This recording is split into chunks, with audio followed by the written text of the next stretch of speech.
Hello guys, आज हम आपको पढ़ाने जा रहे हैं प्रेजेंट कंटिन्यूअस टेंस। अनुवाद कैसे किया जाए, कैसे ट्रांसलेट किया जाए, हम आपको बहुत ही इजी मेथड बता रहे हैं। कुछ रूल्स ऐसे बता रहे हैं जिनसे ट्रांसलेशन करना बहुत ही आसान हो जाएगा। ओके, तो सबसे पहले हम बात करेंगे प्रेजेंट कंटिन्यूअस की।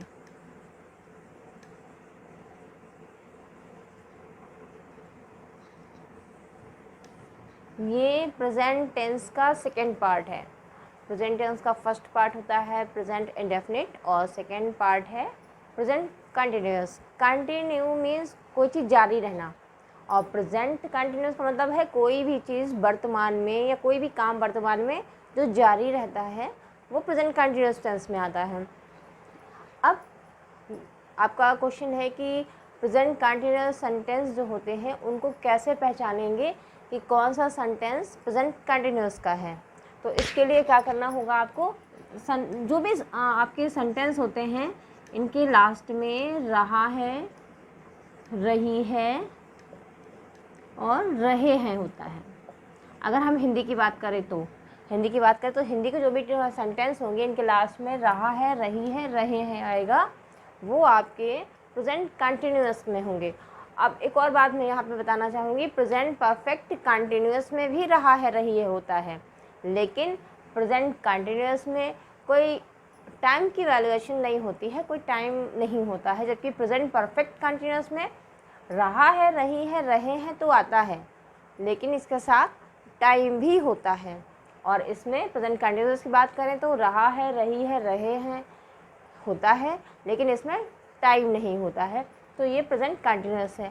अगर इंग्लिश में आपके सेंटेंस दिए गए हैं और आपको पहचान करना है कि कौन सा सेंटेंस किस इस टेंस का है, प्रेजेंट कंटिन्यूअस टेंस का है, तो इंग्लिश में हम बात करें तो इंग्लिश में इज़, एम, आर आपकी हेल्पिंग वर्ब होती है, जिसको ऑक्सिलरी वर्ब भी कहते हैं, और इसके साथ में वर्ब की फर्स्ट फॉर्म होती है, और वर्ब की फर्स्ट फॉर्म में आईएनजी लगा होता है। फॉर एग्जाम्पल है जैसे इज़, गो आपकी वर्ब की फर्स्ट फॉर्म है, इसमें अगर हम आईएनजी लगा दें तो इज़ गोइंग। इस तरह आपसे आपकी ये ऑक्सिलरी वर्ब दी होगी और जो first form of the verb है इसमें आईएनजी ऐड होगी, तो ये आपकी प्रेजेंट कंटिन्यूअस टेंस होगा। अब हम इसके कुछ रूल्स बता रहे हैं जिससे ट्रांसलेशन करना बहुत ही आसान होगा। मैंने आपको बताया था कि सेंटेंस जो भी हम ट्रांसलेशन बनाते हैं मेनली 3 टाइप्स के सेंटेंस में अप्लाई होते हैं। मतलब सेंटेंस तो आपके 5 टाइप्स के होते हैं, लेकिन अगर हम बात करें टेंस की तो टेंस मोस्टली 3 टाइप्स के जो सेंटेंस होते हैं उसमें अप्लाई होते हैं। तो उन्हीं के 3 रूल्स हम आपको बताने जा रहे हैं। First is affirmative. अफर्मेटिव वो स्टेटमेंट होते हैं, कॉमन स्टेटमेंट होते हैं जो साधारण किसी के बारे में कुछ कहा जाता है, वो अफर्मेटिव होता है। इसमें इसका क्या रूल होता है, अफर्मेटिव सेंटेंस को प्रेजेंट कंटिन्यूअस में बनाने के लिए जो रूल होता है वो ये है कि सबसे पहले आपको लिखना होगा सब्जेक्ट। सब्जेक्ट का मतलब यहाँ पर है कि जो भी हमारे सेंटेंस में करता है, यानी कि जो काम करता है या जिसके बारे में हम बात करते हैं वो हमारा सब्जेक्ट कहा जाता है। सब्जेक्ट के अकॉर्डिंग आपके सेंटेंस में इज़, एम, आर का यूज़ होगा। इसके बाद वर्ब की फर्स्ट फॉर्म आएगी। वर्ब की 3 फॉर्म होती है ना, फर्स्ट फॉर्म, सेकेंड फॉर्म और थर्ड फॉर्म। तो वर्ब की फर्स्ट फॉर्म प्रेजेंट टेंस में आती है, वर्ब की सेकेंड फॉर्म पास्ट इंडेफिनिट में आती है, और जबकि वर्ब की थर्ड फॉर्म का यूज़ हम प्रेजेंट परफेक्ट, पास्ट परफेक्ट और फ्यूचर परफेक्ट में करते हैं। थर्ड फॉर्म का यूज़ हमेशा परफेक्ट टेंस में ही होता है।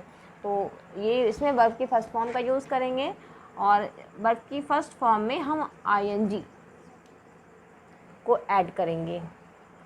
Subject is, am, are, verb की फर्स्ट फॉर्म आईएनजी प्लस हमारा आएगा ऑब्जेक्ट। ये है हमारा अफर्मेटिव का रूल। अब चलिए अब हम आपको बताते हैं कहाँ पर हम इज़ का यूज़ करेंगे, कहाँ पर एम का यूज़ होगा और कहाँ पर आर का यूज़ होगा। इज़ का यूज़ हमेशा सिंगुलर सब्जेक्ट के साथ होता है। जो भी हमारा सिंगुलर सब्जेक्ट होगा या जिसको नाउन या प्रोनाउन कह सकते हैं, अगर सिंगुलर में है तो उसके साथ हमेशा इज़ का यूज़ होता है। For example she is, he is, Ram is, Geeta is, Farida is, यानी कि कोई भी सिंगल व्यक्ति होगा उसके साथ हम इज़ का यूज़ करेंगे। और आई के साथ तो एम का यूज़ होता ही है, ये क्योंकि एम का यूज़ किसी और सब्जेक्ट के साथ नहीं होता है, सिर्फ आई के साथ होता है। और जब हम आर की बात करें तो आर हमेशा प्लूरल सब्जेक्ट के साथ यूज़ करता है, प्लूरल सब्जेक्ट प्लस यू के साथ आर का यूज़ होता है। यानी कि जो भी मैं प्लूरल सब्जेक्ट होंगे, for example children, children mean बच्चे, बच्चे बहुत से होते हैं, एक बच्चा होगा तो चाइल्ड कहा जाएगा, बहुत सारे होते हैं तो चिल्ड्रन कहा जाएगा। तो चिल्ड्रन यानी कि बहुत सारे बच्चे, तो इसके साथ क्या यूज़ होगा, आर। यानी कि जो भी सब्जेक्ट हमारा या कि जो भी कर्ता होगा जो प्लूरल में होगा उसके साथ हम आर का यूज़ करेंगे, सिंगुलर सब्जेक्ट के साथ इस का यूज़ करेंगे, और आई के साथ हमेशा एम का यूज़ होता है। ठीक है, अब ये आपका अफर्मेटिव क्लियर हो गया। अब हम आपको समझाएंगे इसी सेंटेंस निगेटिव, मतलब इस पार्ट का निगेटिव था। ओके, अब ये देखिए इसका निगेटिव। नेगेटिव सेंटेंस को बनाने के लिए निगेटिव वो सेंटेंस होते हैं जिनको में नकारात्मक होता है। फॉर एग्जांपल जिसमें अगर हिंदी है तो उसमें नहीं दिया होगा, अगर इंग्लिश में है तो उसमें नॉट का यूज़ हुआ होगा। तो अगर नेगेटिव की बात करें तो सबसे पहले हमको सब्जेक्ट लिखना पड़ेगा। सब्जेक्ट के साथ सब्जेक्ट के अकॉर्डिंग हमें इज़, एम, आर हम लगाएंगे। इसके बाद हम नॉट का यूज़ करेंगे। नॉट के बाद वर्ब की फर्स्ट फॉर्म ING उसमें लगेगा, फिर हमारा ऑब्जेक्ट आएगा, एट लास्ट में हमारा ऑब्जेक्ट ही आता है। ओके, अब हम इंट्रोगेटिव की बात करें तो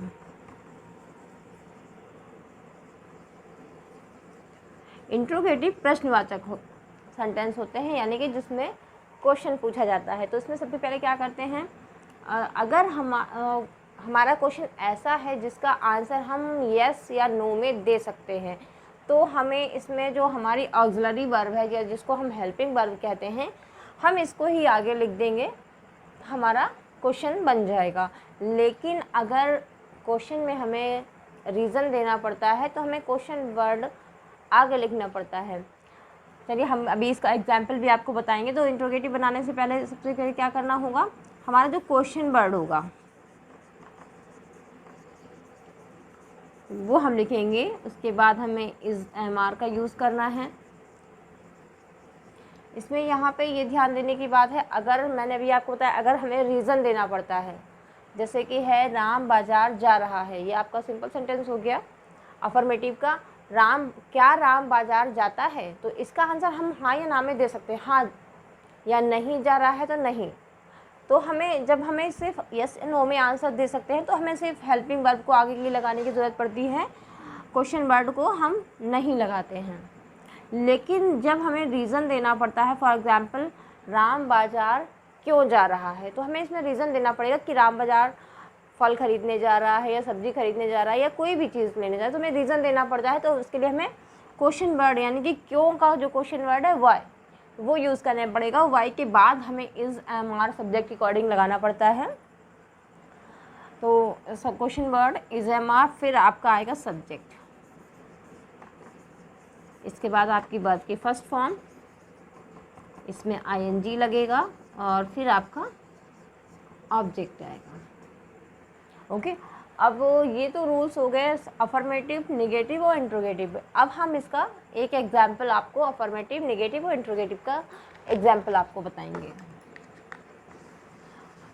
ट्रांसलेशन को करने के लिए ये अगर आप रूल्स वो अच्छे से लर्न कर लेते हैं, आप तो अच्छे से समझ लेते हैं, तो ट्रांसलेशन करना बहुत ही मुश्किल नहीं है। जिसको मुश्किल समझा जाता है, ट्रांसलेशन करना बहुत ही आसान है। अगर ये कुछ फार्मूला जिसको कह सकते हैं, अगर आप कायदे से इनको सीख लिया जाए, कायदे से समझ लिया जाए, तो बहुत ही आसान होता है। अब हम यहाँ पे आपको एक ट्रांसलेशन करके समझा रहे हैं। जैसे है श्याम खेल रहा है, ये मैंने एक कॉमन सा छोटा सा सेंटेंस ले लिया है ताकि आपको स्टार्टिंग में समझने में कोई प्रॉब्लम ना हो। तो श्याम इसमें खेल रहा है, तो हम यहाँ पर किसके बारे में बात कर रहे हैं? पहले तो हम ये समझेंगे कि ये किस टेंस का है। अब यहाँ पर है दिया है, तो ये है का मतलब है कि ये प्रेजेंट टेंस का है, ठीक है। लास्ट वाला वर्ड है, ये था, ये गागे के जो भी होता है, इससे हमें ये क्लियर हो जाता है कि ये किस टेंस का है। अब लास्ट वाले के वर्ड से पहले जो वर्ड आता है, इससे हमें ये क्लियर होता है कि ये किस टेंस के कौन से पार्ट का है। तो ये प्रेजेंट टेंस का हो गया है से। अब रहा है, रही है, प्रेजेंट कंटिन्यूस में आता है, तो आप ये क्लियर हो गया, इस वर्ड से ये क्लियर हो गया कि ये प्रेजेंट कंटिन्यूस का है से प्रेजेंट क्लियर हुआ, रहा से कंटिन्यूस क्लियर हुआ, यानी कि ये प्रेजेंट कंटिन्यूस का टेंस है।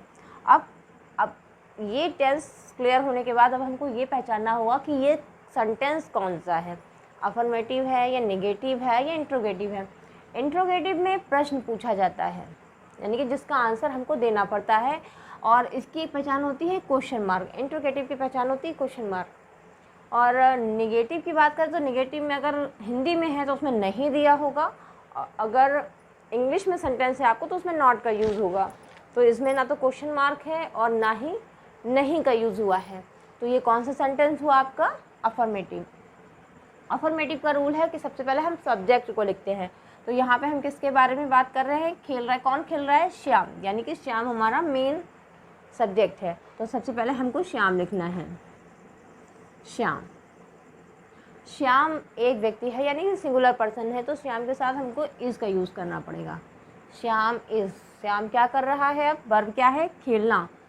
तो खेलने की क्या होती है? प्ले। वर्ब की फर्स्ट फॉर्म हो गई। अब हमें इसमें आईएनजी ऐड करना है। श्याम इज़ प्लेइंग, ये हमारा सेंटेंस। अगर इसमें आगे हम कुछ भी मैदान में खेल रहा है तो हमें इन द ग्राउंड या जो भी आप बॉल से खेल रहा है तो विद द बॉल, जो भी है, जो भी ऑब्जेक्ट आता है इसके अलावा वो हमें लास्ट में लिखते हैं। लेकिन सबसे पहले सब्जेक्ट, हेल्पिंग वर्ब, फिर वर्ब की फर्स्ट फॉर्म, उसमें आईएनजी पहले लिखते हैं। अब हम इसी का नेगेटिव आपको बता रहे हैं। जैसे श्याम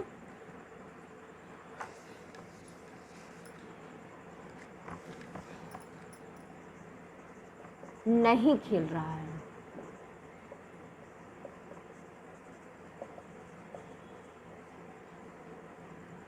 तो इसमें भी नेगेटिव नहीं है, तो इसका मतलब ये है कि ये नेगेटिव सेंटेंस का है। इसमें भी सबसे पहले सब्जेक्ट का ही यूज़ किया जाता है। तो श्याम सिंगुलर है तो इज़ आएगा। श्याम इज़, नहीं के लिए नॉट, इज़ नॉट। अब वर्ब की फर्स्ट फॉर्म प्ले, इसमें आईएनजी का यूज़ होगा। श्याम इज़ नॉट प्लेइंग, ये आपका नेगेटिव हो गया। अगर अब हम इंट्रोगेटिव की बात करें, देखिए इंट्रोगेटिव सेंटेंस, क्या श्याम खेल रहा है?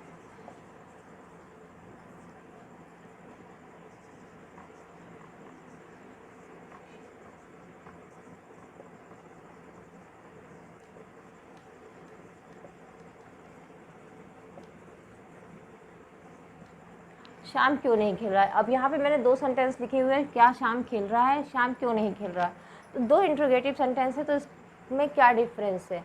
तो सबसे डिफरेंट सेंटेंस बनाने से पहले हमें इनकी डिफरेंस जाननी पड़ेगी कि इसमें क्या डिफरेंट है। आपका सब्जेक्ट भी वही है, वर्ब भी वही है, फिर डिफरेंस क्या है? तो डिफरेंस ये है कि क्या श्याम खेल रहा है, तो इसका आंसर हम यस या नो में दे सकते हैं। दूसरा क्वेश्चन है कि श्याम क्यों नहीं खेल रहा है, तो हमें इसमें रीज़न देना पड़ेगा कि श्याम क्यों नहीं आखिर खेल रहा है, उसको तबीयत नहीं ठीक है या जो भी रीज़न है, हमें वो रीज़न देना पड़ेगा। तो सबसे पहले हम ये बनाएंगे फर्स्ट वाला, क्या श्याम खेल रहा है, तो इसमें हमें सिर्फ यस या नो में आंसर दे सकते हैं, तो इसीलिए इसमें सिर्फ हम हेल्पिंग वर्ब का यूज़ करेंगे। इज़ श्याम प्लेइंग, क्या श्याम खेल रहा है? Is Shyam playing. ये आपका इंट्रोगेटिव हो गया, यानी कि सिंपल इंट्रोगेटिव जिसको कह सकते हैं। अब ये श्याम क्यों नहीं खेल रहा है, इसमें हमको रीज़न देना है, इसीलिए हमें सबसे पहले क्वेश्चन वर्ड लिखना पड़ेगा, यानी कि वो शब्द जो हमसे क्वेश्चन पूछ रहा है। तो यहाँ पे क्वेश्चन वर्ड है आपका क्यों, तो इसमें पहले हम लिखेंगे क्योंकि इंग्लिश वाई। श्याम सिंगुलर है तो इज़ ही आएगा यहाँ पे। यानी कि बाकी सेम वही रहेगा, लेकिन क्वेश्चन वर्ड को हम इसमें सबसे पहले लगाएंगे जब हमें रीज़न देना पड़ता है। Why is Shyam. अब देखिए यहाँ पे मैंने नहीं भी लिखा हुआ है, तो वो इसलिए क्या हम आपको ये बताएंगे कि इंट्रोगेटिव में इंट्रोगेटिव निगेटिव सेंटेंस है तो वहाँ पे नॉट का यूज़ हम कहाँ पर करेंगे। तो सारे वर्ड अपनी जगह पर ही रहेंगे, बस हेल्पिंग वर्ब और क्वेश्चन वर्ड की प्लेस चेंज होती है इंट्रोगेटिव में, बाकी तो नॉट अपनी जगह पे ही रहेगा। अगर ये अफर्मेटिव होता तो इस यहाँ पे लिखा होता, लेकिन ये इंट्रोगेटिव है इसलिए इसका यूज़ यहाँ ना होके पहले हुआ है। Why is Shyam not playing. Okay, ये आपका हो गया इंट्रोगेटिव निगेटिव, ये आपका सिंपल इंट्रोगेटिव हुआ। आई थिंक आपको प्रेजेंट कंटिन्यूअस बिल्कुल समझ में आ गया होगा, कोई प्रॉब्लम नहीं होगी। अगर फिर भी आपको कोई प्रॉब्लम लग रही है तो आप कमेंट में क्वेश्चन कर सकते हैं, जिसका आंसर हम आपको देंगे। और अगर आपको मेरा वीडियो पसंद आए तो इसको प्लीज़ लाइक और सब्सक्राइब करना ना भूलिएगा। Thank you.